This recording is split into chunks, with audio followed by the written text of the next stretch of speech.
All right. Welcome to the Surge Podcast. My name is John DelHousaye, and I am the director of Surge School. And we are bringing in a new curriculum called ARDER, and it's an acronym that stands for Awareness of God's Presence, and then a life of responding to God's presence, and the challenges of distraction. And in this world, there are many, but also the internal challenge of resistance and coming into a place of deeper surrender in faith. And an essential part of this curriculum, we're meditating on the three transcendentals: truth, goodness, and beauty. And in this episode, we're going to be focusing on beauty, in the sense that when a culture comes to a place where they're not willing to hear arguments about truth, or they're not interested in talking about ethics and morality, beauty perhaps may be a way to hold everything together. And for that, we've been interviewing local artists, and I'm very pleased to have Michael and Charith Denson with us. And welcome, guys. Thanks for doing it. Thanks for having us. Thank you. Excited about it. Yeah, I wanted, because you guys are both artists, and so I'm going to start with just some very artist kind of questions so that our listeners can get to know you guys better. Charith, I'll start with you. What happens in you when you're truly present with a piece? We're just diving straight in. I'm going right in. Yeah. Gosh. Okay. So I think this is definitely, probably every artist you talk to would have a different description of their process. But oftentimes for me, I get sort of this visual image in my head that just seemingly comes from God, maybe from just different exposure or inspiration. And I create it and then hope that the message comes. And sometimes that is like after I create it and I'm present with it and sit with it, I do get kind of what is the meaning there that was supposed to come out of it. And sometimes it doesn't. And then I have to put it in front of the public and have this very raw experience of like, hopefully someone else comes and tells me what is going on here. I think that happens probably more often to me than getting it myself. But it's this cool opportunity to just kind of step into the faith journey of I'm going to create and, give the image that came to my head the proper execution and wait and find out like what is it that I created and what was the message for and who is it for. So it's definitely a practice. It's not a like, I know what I'm doing all of the time. But yeah, that's... Yeah. And I love that you use the word practice, which sounds kind of monastic. And here we are in the monastery, and I want you guys to share a little more about that at the end. But what you shared was very beautiful to me. It's like this cycle of community where you have a sense of being an instrument, and it's somewhat inchoate in the sense that you don't have the full meaning of what you're asked to express, which I think is interesting, because so often people have this ideology or this agenda or dogmatic thing, where it's more like an idea or an image or an impulse even, and then I love the idea that you may not even know it's finished until someone that is consuming or receiving your art tells you the meaning. How often does that happen, where someone is taking in your artwork, shares something from her heart, and then you see your artwork in maybe a different way? Is that a common experience for you? Yeah, I think so. I mean, we did a couple things way back in the day, but there was these create-a-thon events that we used to participate in. And during that, you were creating live for 24 hours and people could come in and kind of see you like a cute little animal at the zoo and be like, what is the artist doing? But it was cool because groups of people would come through from the church community and they were almost certainly not artists. And so they all had their own kind of agenda and life experience to apply to what they were seeing. And I would get these little, there was always like some sweet 80-year-old woman that I just wanted to adopt as my grandmother. And she would come in and give me this most prophetic, like, here's what God is saying through this work. And I was like, okay, yes. And then it would kind of help me put those finishing touches on to be like, now that I understand what this message is supposed to be, I can lean into it a little bit more. And that doesn't always happen because you have to be in that specific environment where like you're 90% of the way in and then someone comes in and tells you everything. But yeah, it's definitely, like you said, it's a really good illustration of being in community while you're creating. Yeah, it doesn't always happen, I imagine, and it can't be forced, coerced. But what you are doing, like with the monastery, is you're creating space and you're bringing in sort of the why community is so important to the artist. Michael, this is kind of a similar question. How long do you need to look before something reveals itself to you? Ooh, that's a really good question. It's a really good question. I would say it depends on the situation. It depends on where I'm at. I don't know that there is an answer for how long I have to look at something. I think my posture is more of just in all of life being open to allowing those things to reveal themselves to me. Similar to what Charith was saying about creating from, this place of just being open to putting the art out there, or putting the thing out there and letting it speak. But yeah, I think I have this posture of just being open to letting God speak, either to me directly or through community or through seasons of life. So yeah, maybe the answer is this: I'm always looking. I'm always in a state of looking and observing. State of mindfulness. Yeah. And receptivity. Yeah. Do you like, for me, I'm always painting Jesus's face. You know that. I think at one point I had paintings all around your church. Yeah. and I just keep coming back to that kind of one archetypal icon or image. For in your process, do you find that you're always sort of returning to some central kind of core images that you just can't get away from, or do you sense more of a freedom to kind of find new things and discover what isn't there? Yeah, I mean, I think I'm always open to new things. I think when I moved to Phoenix, I was really trying to make it as an artist, and that was in 2009. And so I was really adamant about like developing a style and developing like a voice in my artwork, so that like no matter where it showed up, people would know that that's a Michael Denson piece. And I think at the time I was happy with the work that I produced at that time. It was up, I don't know, 2009 to 2013 maybe. But then after, I honestly don't even know what changed. But after that, I started exploring different media and different processes and putting myself in different situations. I started working for a nonprofit. And all of this exposure was kind of opening up new areas of creativity for me. And so it kind of expanded me to not just do this kind of one thing. And yeah, just kind of opened me up to be more receptive to what are the skills that I have and how can I convey whatever the message is or whatever the idea is through the media. It's almost like what does the art piece want to be, and not what do I want it to be. If that makes any sense. It makes total sense. And I heard putting yourself in new situations seems really significant to me. Yeah.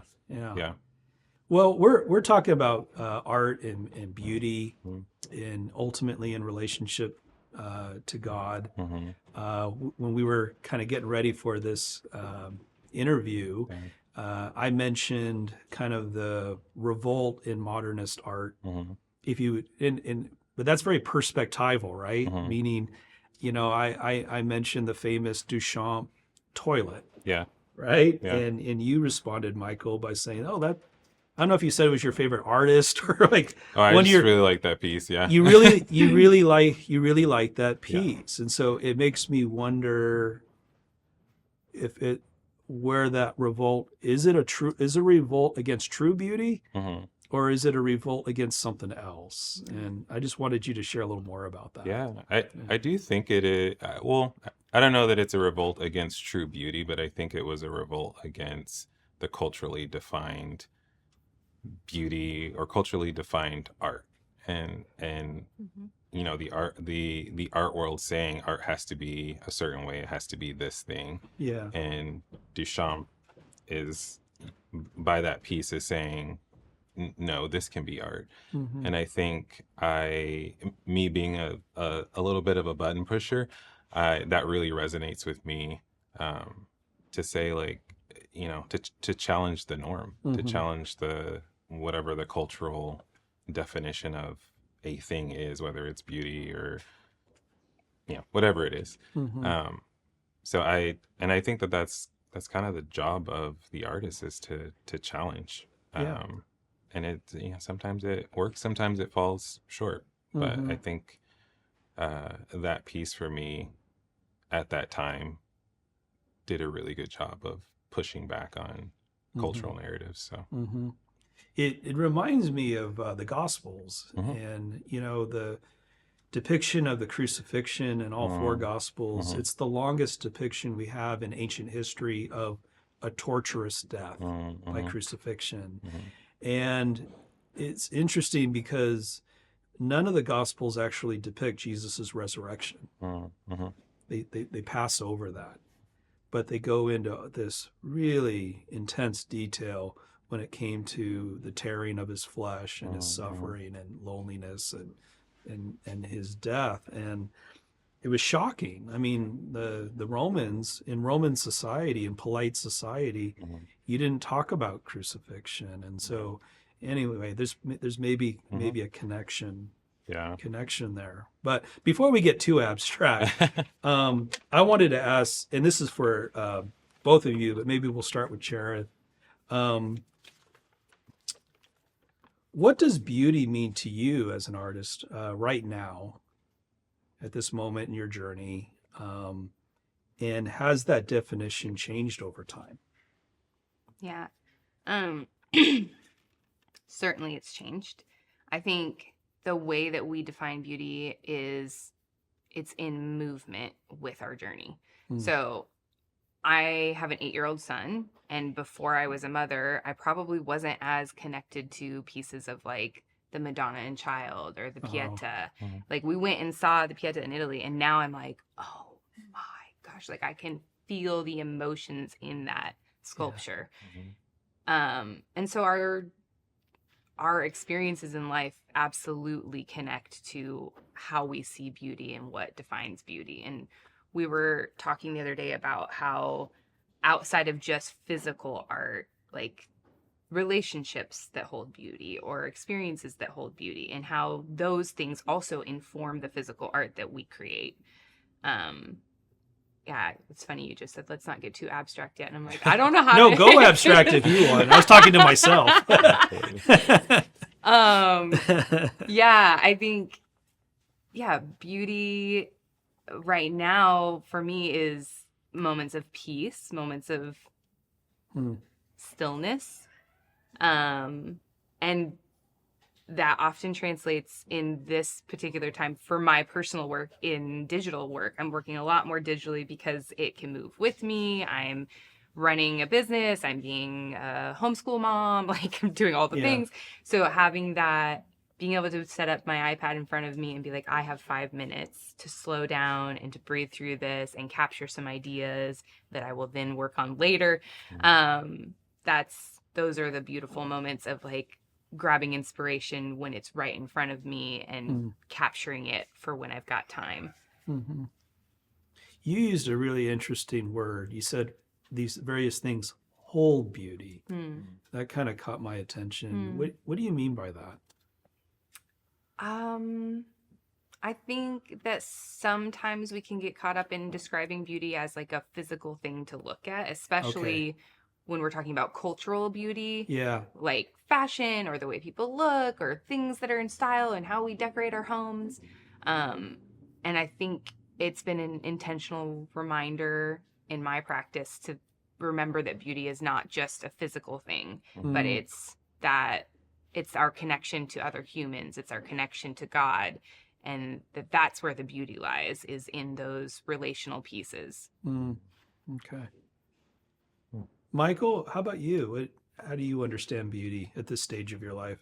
Just everything she said. Everything. So you are a couple, right? You're one. Right? Yeah. Anything you'd add there? I mean, I think you kind of hit the nail on the head with everything you were saying. I think so Charith is a what's not self-defined artist? What's the word I'm looking for?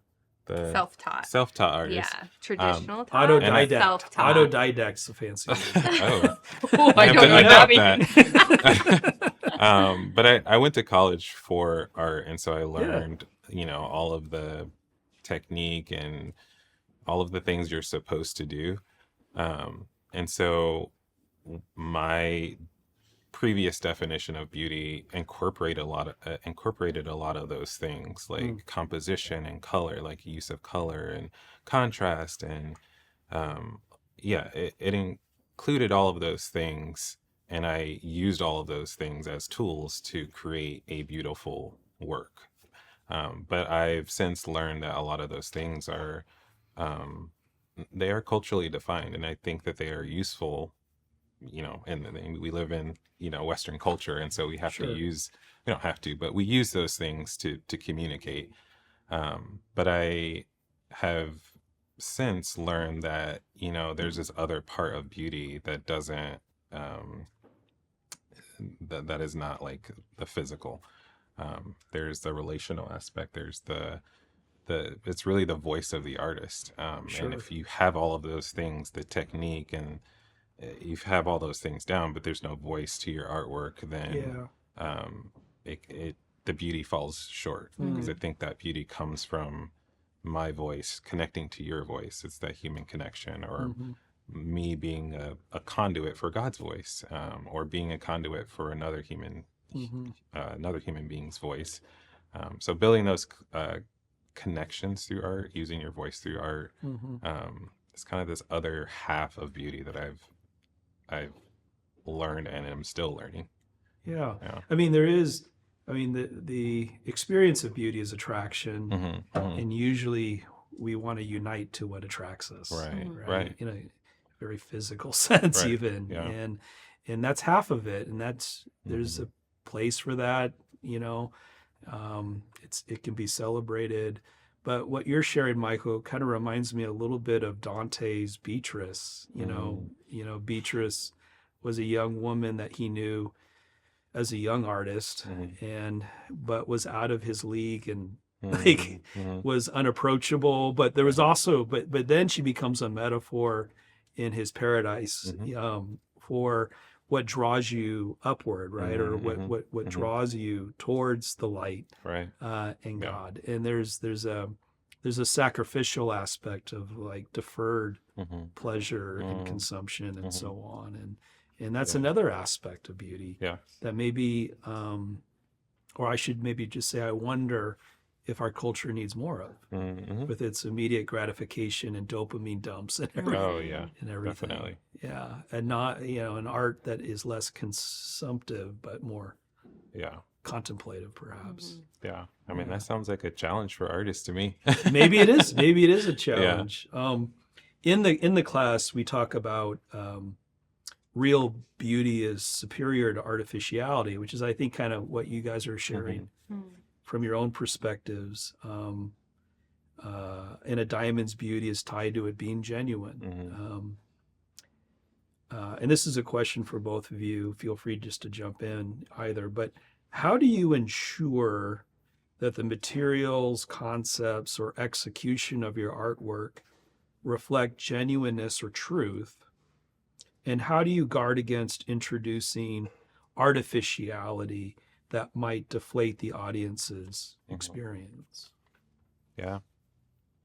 I think there's two things I want to say.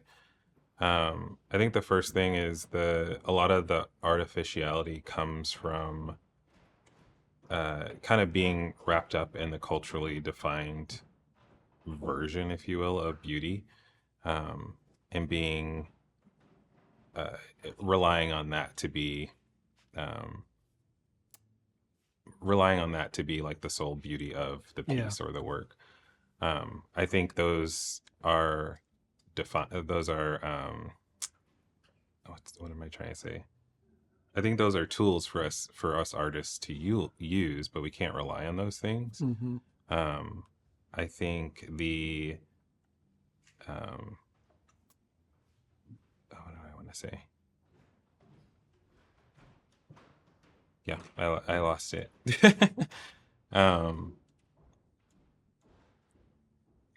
Yeah, well, I'll just move past it. The other thing I wanted to say about it is for me, my relationship with God is kind of the most important thing that I start with for my artwork, is because I'm creating from that well of that relationship. Mm-hmm. And I'm not really reliant on the cultural definition of beauty. Mm-hmm. I think I don't know if this is all artists, but I get really wrapped up in like what's trending, what other people are finding attractive. Mm-hmm. Everybody's into landscapes. Mm-hmm. And so if everyone's into landscapes and are attracted to those, then it starts to become a desire of mine to say like, well, then that's what I want to do, because that's what's resonating with people. And I don't think for really any artist creating based off of what other people are attracted to or find beautiful is where we need to start. We need to start with our own voice, our own experience, our own desire for truth, our own desire for connection, our own desire for goodness. I think that those things are almost what makes a thing beautiful. Yeah, I think to add to that, there's nothing wrong with being inspired by the things that are already out there and the things that are popular. Like, I don't think I've ever created an art piece that wasn't inspired by someone else's art or an experience I had or something I'd seen. But I think that is the goal, is to kind of take all of that in and process it through your journey with God and have a new outcome. But I think, like everything else, it's the intention that you set as you enter into that makes the difference. Mm-hmm. Yeah. And Michael, I want to say I so appreciated the pause you took. It really is a reflection, I think, of just you and your personality and what you were sharing at the beginning. This is not a script, you know what I mean? And I love, you were talking about as an artist not having an agenda, but like an openness. And sometimes when I do these like formal interviews and things as an academic way back, I would be worried about what I'd say or whatever. And sometimes like my thought would escape me. Yeah. But now what I'm realizing is it's a movement of the spirit in the sense of, no, it's like, it's okay to have silence. And maybe, in order to foreground something has to move out. Yeah. And so I love that you're willing to just be real and have that silence and then move on. Move on. Appreciate There's it. a great message there in the spiritual life, I think. I love it. Thanks. So Aquinas, we were talking about Dante and Dante was inspired by Aquinas and he wrote a lot about beauty. He defines beauty as that which being seen pleases.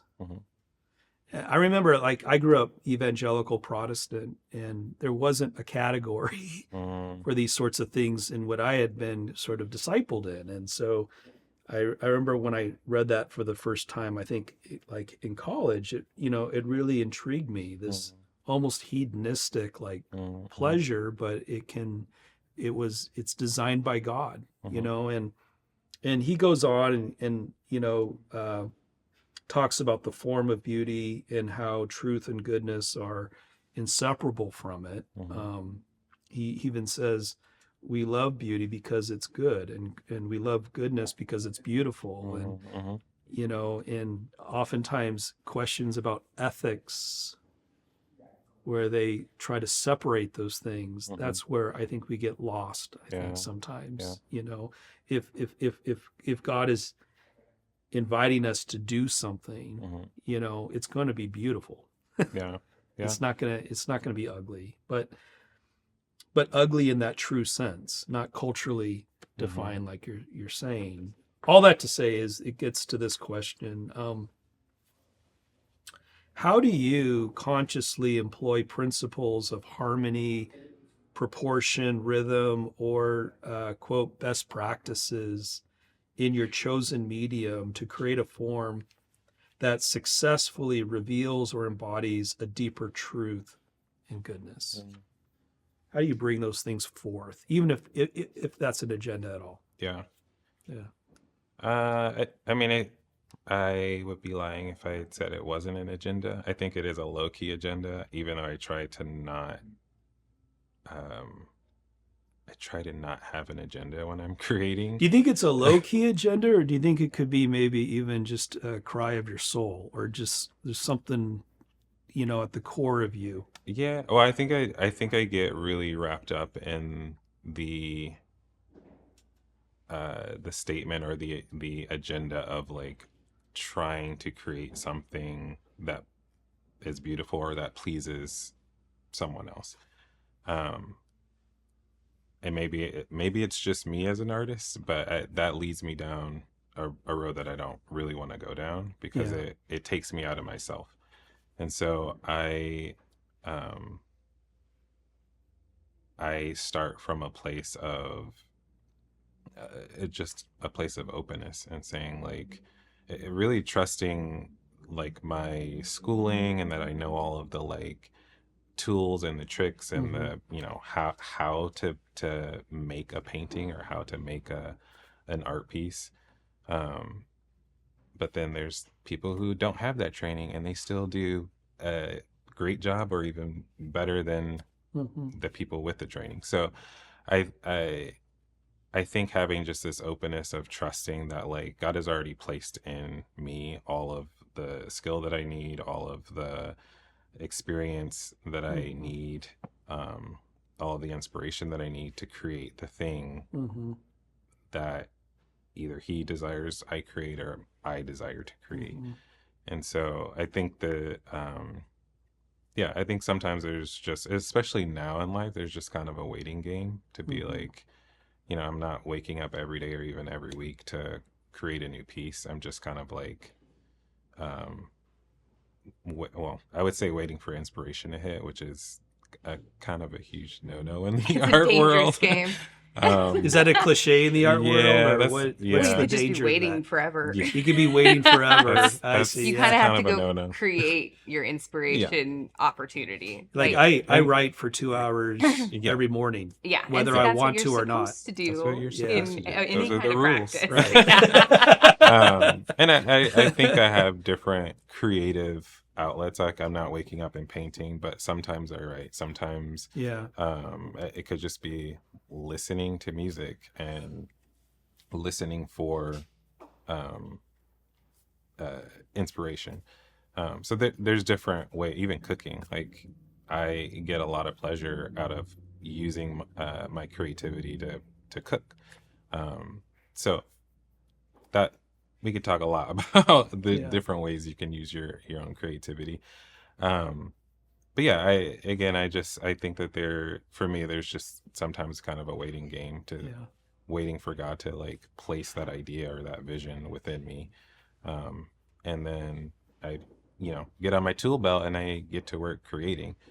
Yeah, I don't know if that answered that question. Yeah. In Charith, so you were not like a trained artist, and you went on that journey. How did you get from like, and I'm talking like about like skill, like it's interesting, like you've a couple times, Michael, have talked about, I went to school for it, almost in an apologetic way.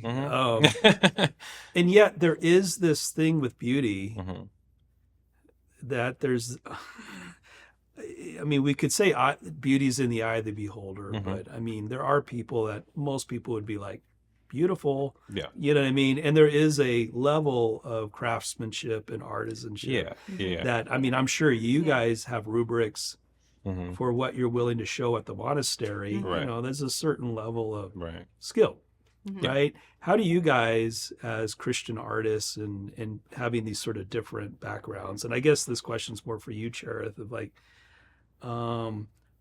how did you negotiate that? Like, how did you get from A, you know nothing about art, to B, you're doing murals for grocery stores and things? Yeah. Does that make sense? Yeah. Well, first, I think that we all have intrinsic, like, we've got creativity in us because we've been created.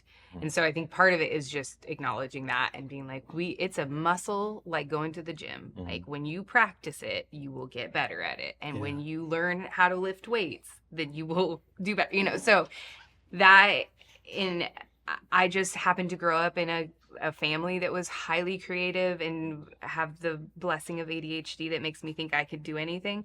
And so part of it was just that, like, I had the audacity to try and keep trying and showing up, and then occasionally getting encouraged to show up. And then of course I learned some hard skills along the way. But I think part of what we do at the monastery is try to encourage people that, like, you don't have to have the hard skills to start using art and creativity as a form of processing and self-expression. And if you want to grow the hard skills, there are lessons for that. So it's not something that you're inherently I'm not going to say, there's some people that are just like wildly talented and God gave them that gift. Right. But like it shouldn't stop people from wanting to create that skill set for themselves if that is the journey they want to be on. And I almost wonder if there's like a terroir to it, of like the guy that can just paint, like, is just gifted and it got downloaded, versus the craftsman that really had to work for years to get to a place where they had, reached that point. I almost wonder if that thickens the work a little bit. I don't know if something's really easy, or when you talk about physical beauty. I mean, you have people that have the looks, so to speak, but like models have to eat nothing and lift weights, and I mean, there's however you look at it, there's a kind of there's a discipline to a sustained beauty, right? Like there's a discipline there, which doesn't allow easy short track kind of. Interesting. And I think it's just we worked, we both worked for a nonprofit back in 2014-ish, and at that time we were really pushing, and I think we still push today, that like creativity is a way of life. It's not just something that you wake up and you do for 2 hours, whether it's writing or painting or whatever, and then you put it away and then you go do something like the real work or the other work. And we kind of push this creativity as a way of life, because it then becomes kind of second nature. And so those things will just you'll kind of start absorbing all of the tools and skills and things that you need to, produce beauty. I don't know if that makes sense. There's a formational aspect. And I wonder if that good old Christian triangulation of truth, goodness, and beauty, and wanting to have those together, will have the greatest benefit for people. So that when you arrive as an artist, so to speak, you're also arriving as a good person. With a pure heart and something to give, Mm-hmm. the community. Yeah, I wonder. Well, we have time for one more question.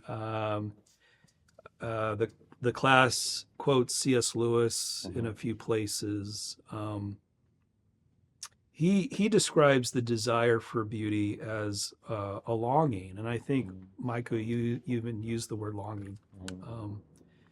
He describes the desire for beauty as a longing to be united with the beauty we see, to pass into it.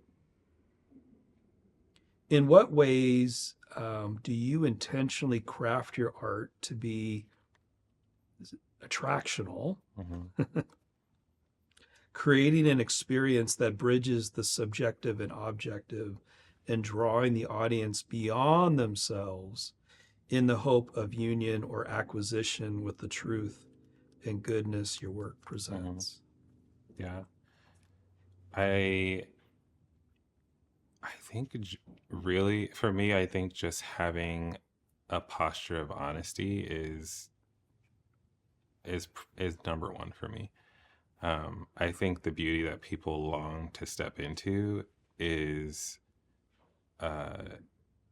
it comes from artists being vulnerable, being like putting themselves out there and telling their story or using their voice to communicate someone else's story. I think that's what is attracting people. I think the physicality of it is an element. I think that's what draws people in.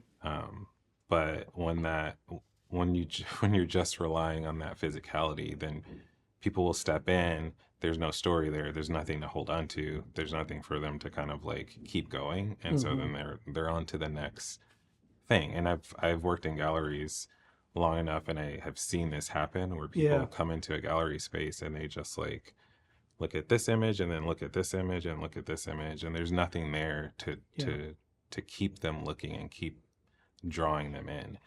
And I think the most successful art is the pieces that are honest, that are just that communicate a story about the artist, that gives somebody something to hold on to. That's not physical. To hold on to, and I would say almost a companion-y. Like I think the word I'm hearing and all that out of vulnerability is approachability. And that I think my favorite artists are the ones where there's an openness and an invitation to join them, not to tell me what to do, but to kind of walk alongside.